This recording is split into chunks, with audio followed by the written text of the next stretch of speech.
Good morning, welcome to AP Stats. We're taking a look at the last handout. Here's the AB80 sheet. I'm going to ask you to press pause as you fill in the lower left-hand corner. So there it is. Press pause on that, fill it in. Okay, now we're back and press pause on this piece. Fill in the lower right.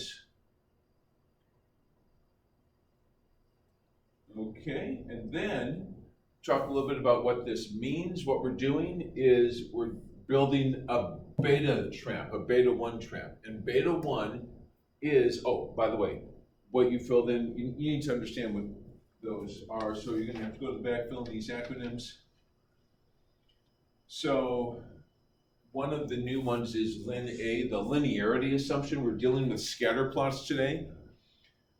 So you're going to have to justify the assumption that the scatter plot is linear as opposed to non-linear. EVA stands for equal variance assumption. That's a new assumption we've never had to deal with before. And in terms of outlier condition, oh yeah, here's a new condition.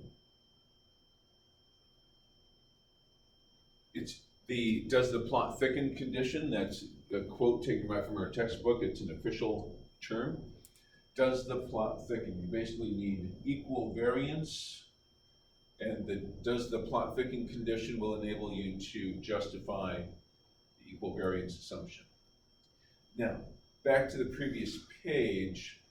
What's going to be happening here, as I was explaining to Frodo and Nick, is that we're trying to capture the true slope of the line of best fit. And on the handouts that you had earlier, I'd like to just help you see that the territory we're going to be navigating in today is a territory in which we take just a sample scatter plot, which I'll put here in black. And so suppose on Monday we go in and we take this sample, we draw a line of best fit, and its equation is y hat equals b0 plus b1x. And then on Tuesday, we take another sample and we put the scatter plot up here, and that gives you a different line of best fit because it's a different sample. So the Tuesday line of best fit is y hat equals b0 plus b1x. But then we question, what is the true line of best fit? There is a true line of best fit that has an intercept beta 0 and a slope beta 1 times x. And we can use that to make the true prediction. We'll find the true value, not just the predicted y, it's the true value of y. So when you take a look at the AB80 chart, that's what this is all about. We don't really care about the true intercept. The main thing we care about is the true slope of the line of best fit, beta 1. And to trap beta 1, we use lowercase b1, the sample slope, 2 degrees of freedom, and a standard error formula. There's no button on the calculator that does this, but that's the territory in which we will be navigating today. Let's go to our first example. Turn the page, and we've got hurricane predictions. In Chapter 7, we looked at data from the National Oceanic and Atmospheric Administration about their successes in predicting hurricane tracks. Are we justified in using Chapter 27 material in order to work this out? Well, the assumptions that need to be satisfied are the linearity assumption. So as you take a look at the scatter plot in the hurricane problem, you've got to ask yourself, and by the way, a student helped me realize that these assumptions form the acronym LINE. Get it? We're talking about the line of best fit. So that can be a mnemonic device for you in terms of remembering what assumptions. SEC is the straight enough condition. Just look at the scatter plot. If it looks straight, then it satisfies the straight enough condition, and you can say, yes, our scatter plot, we will make the linearity assumption. If your scatter plot looks clearly nonlinear, like curved, maybe it's a parabola shape or an exponential growth shape, then it's not straight enough. We've seen independence assumption before. The nearly normal condition, outlier condition. EVA is a new one. The E in line is the equal variance assumption. which can be justified using the does the plot thicken condition. Does the plot get thicker or does it thin out? It could be thicker or thinner. Let's take a look at the hurricane data to see what that situation is. So, what we have here in our first example is a scatter plot that's thick at first and then it thins out. So the distribution is actually wider. There's a wider standard deviation here, and then the standard deviation shrinks down. So I was telling Nick and Frodo earlier, we're going to be drawing and visualizing sideways bell curves. Maybe the true line of best fit goes like this, and the distribution of errors on predicting where the hurricane is going to hit shore, or it's just the 72-hour error. So we're predicting 72 hours before the hurricane makes landfall. Where is it going to be? And then here's the error. We're off by 250 miles. Oh, we're off by 700 miles in this case. For this hurricane over here, it looks like it's getting better. It looks like over time, since 1970, 30 years past now. So by the year 2000, it looks like most of the errors in 72-hour predictions were down to under 250 nautical miles.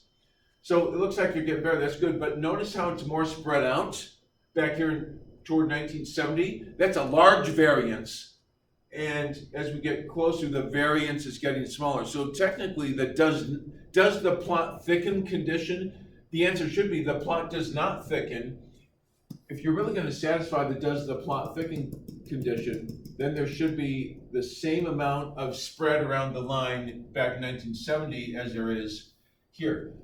An example of a scatter plot that totally violates the does the plot thicken condition would be one in which you see this. It's like it's thin at the beginning and then the scatter plot gets really thick. It thickens. So thickening or thinning would qualify as violating the does the plot thicken condition.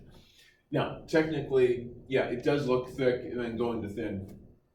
However, we're just going to run the analysis anyway because we have a tendency to want to do statistics. We don't really want to sit around and say, oh, we can't do statistics today because the does the plot thicken condition was violated. No, we just put that in the report.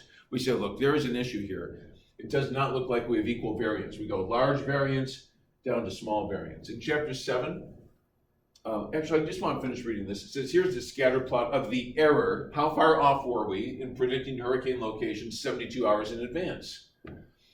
Now, in chapter 7, we could describe this relation only in general terms, and now we can learn more. Here's the regression analysis. And I hope you can see this. They're giving us r squared. Now, there's a lot of different variances in here. S is 75.38 with 36 minus 2. Remember, degrees of freedom formula is not n minus 1, it's n minus 2. So there's 36 points in the scatter plot minus 2, so we have 34 degrees of freedom.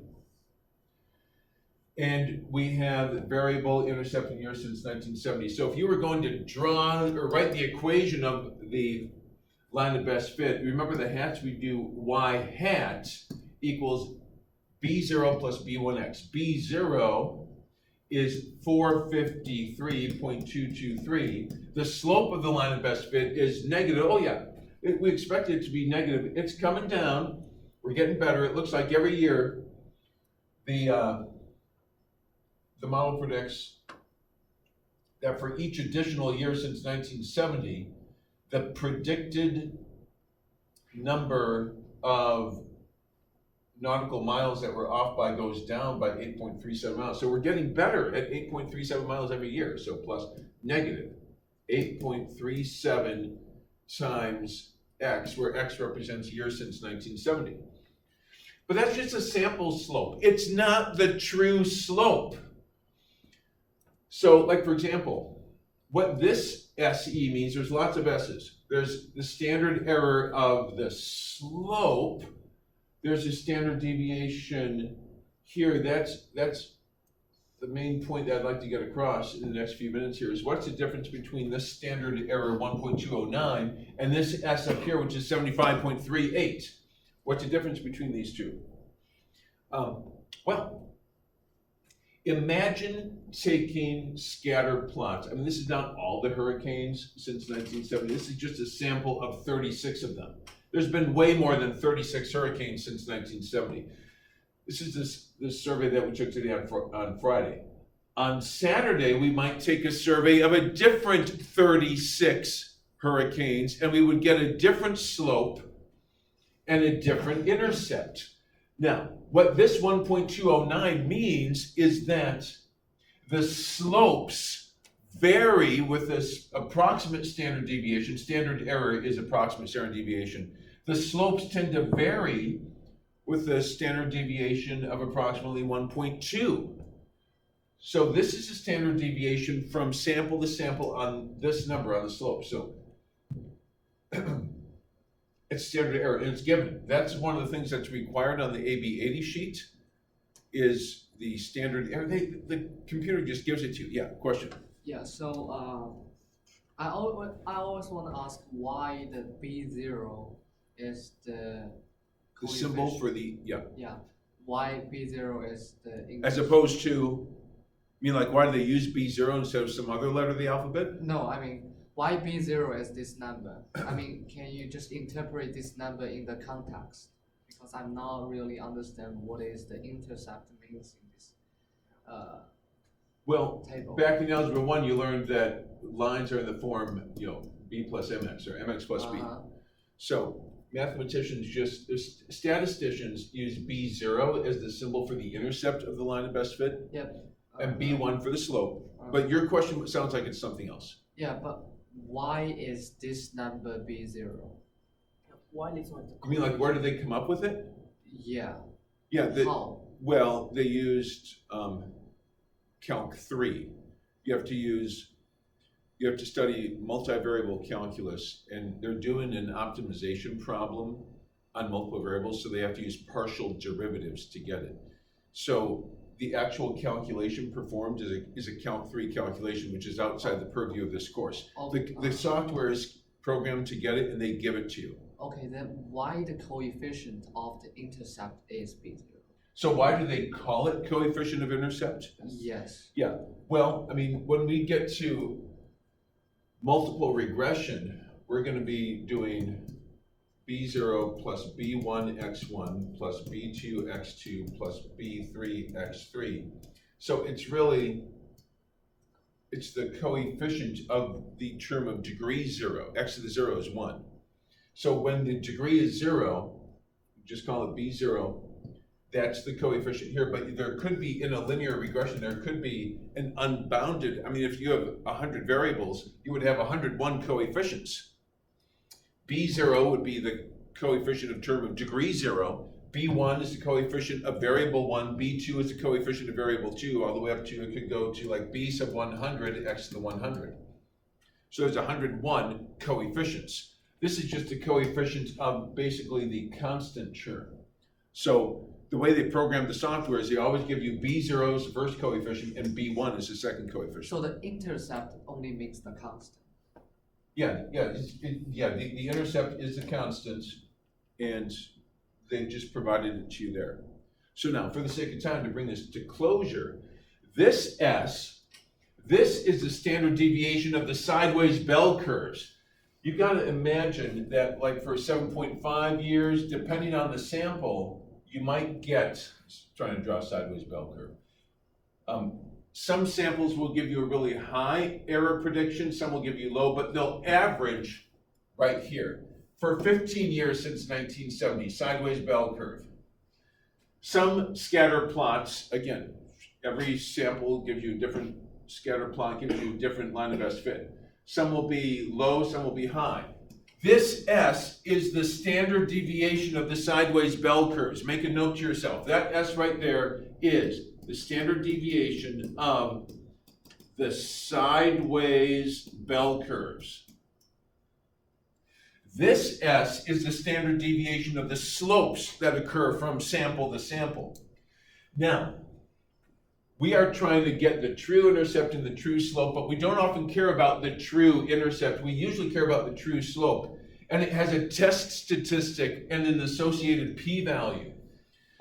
So what this means, since this test statistic is, I mean, it's like 6.92 standard deviations away from the mean. This has a super tiny p-value, therefore the null hypothesis here is going to be that the true slope is 0. That's going to be the null hypothesis, is that the true slope is 0. There's no association between time and error.